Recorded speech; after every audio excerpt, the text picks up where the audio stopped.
کا کوئی ہیلا یعنی کوئی بہانہ نہیں تھا جس کے سبب یہ لوگ دایا کو نکال دیں۔ خام خواہ کیڑے نکالنا صابر جیسے حلیم شخص کے لیے غیر ممکن تھا، مگر شاکرہ اس معاملے میں اپنے شوہر سے متفق نہ تھی۔ اسے شک تھا کہ دایا ہم کو لوٹے لیتی ہے۔ جب دایا بازار سے لوٹتی تو وہ دہلیز میں چھپی رہتی، یعنی دروازے کے پیچھے چھپی رہتی کہ دیکھوں تو آٹا چھپا کر تو نہیں رکھ دیتی، لکڑی تو نہیں چھپا دیتی، اس کی لائی ہوئی ہر چیز کو گھنٹوں دیکھتی، بار بار پوچھتی اتنا ہی کیوں، کیا بھاؤ ہے، کیا اتنا مہنگا ہو گیا۔ دایا کبھی تو ان بدگمانیوں کا جواب ملائمیت سے دیتی، لیکن جب بیگم زیادہ تیز ہو جاتی تو وہ بھی کڑی پڑ جاتی تھی، قسمیں کھاتی، صفائی کی شہادتیں پیش کرتی، تردید، حجت، گھنٹوں لگ جاتے تھے، قریب روزانہ ہی یہی کیفیت رہتی تھی۔ ایک روز یہ ڈرامہ دایا کی خفیف سی اشکریزی مطلب تھوڑا سا آنسو بہنے پہ، اشک مطلب آنسو کے بعد ختم ہو جاتا تھا۔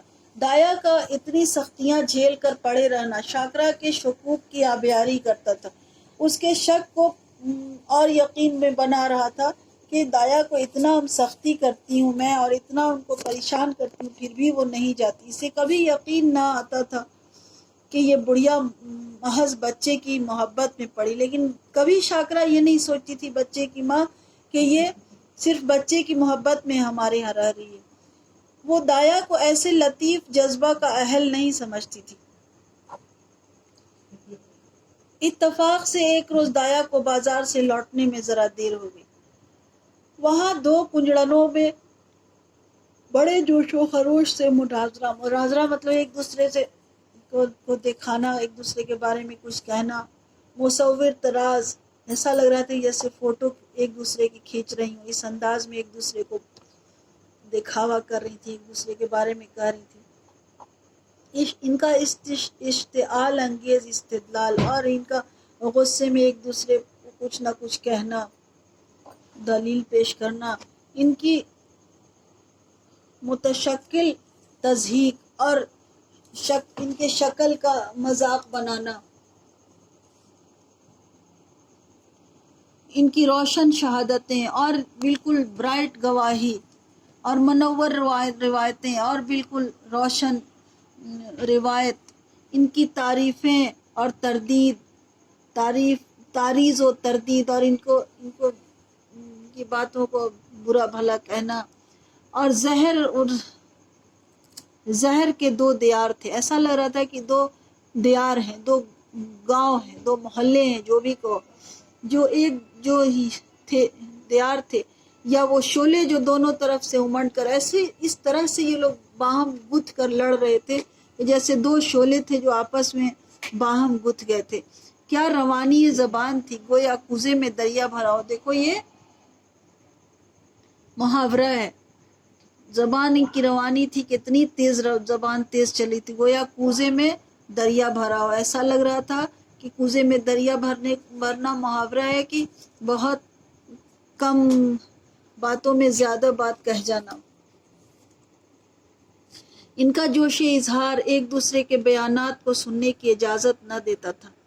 ان کے الفاظ کی رنگینی اور بڑے رنگین انداز میں یہ لوگ ایک دوسرے کو برے الفاظ بول رہے تھے۔ تخیل کی ایسی نوعیت، اور تخیل کہتے ہیں خیال کرنے کو، تھاٹس کو، اور اس طرح کی سوچ، فکر، اسلوب کی ایسی جدت، مضامین کی ایسی آمد، تشبیہات کی ایسی موزونیت اور فکر کی ایسی پرواز پر ایسا کون سا شاعر ہے جو رشک نہ کرتا ہو۔ رشک کا مطلب ہوتا ہے حیرت میں پڑنا۔ صفت یہ تھی کہ اس کے مباحثہ میں تلخی یا دلاویزی کا شائبہ بھی نہ تھا۔ دونوں بلبلیں اپنے اپنے ترانوں میں محو تھیں۔ ان کی متانت، ان کا ضبط، ان کا اطمینان قلب حیرت انگیز تھا۔ ان کے ظرف دل میں اس سے کہیں زیادہ کہنے کی اور بدرجہ زیادہ سننے کی گنجائش تھی۔ الغرض یہ خالص دماغی ذہنی مناظرہ تھا، صرف دماغی اور ذہنی مناظرہ تھا۔ اپنے اپنے کمالات کے اظہار کے لیے خالص زور آزمائی تھی، اپنے اپنے کرتب اور فن کے جوہر دکھانے کے لیے تماشائیوں کا ہجوم تھا، وہ مبتذل کنایات، اشارے جن پر بے شرمی کو، اور اس طرح سے یہ لوگ لڑ رہے تھے اور ایک دوسرے کی طرف اشارہ کر رہے تھے کہ جن پر بے شرمی کو بھی شرم آ جاتی، اور رقیق کلمات، چھوٹی چھوٹی بری باتیں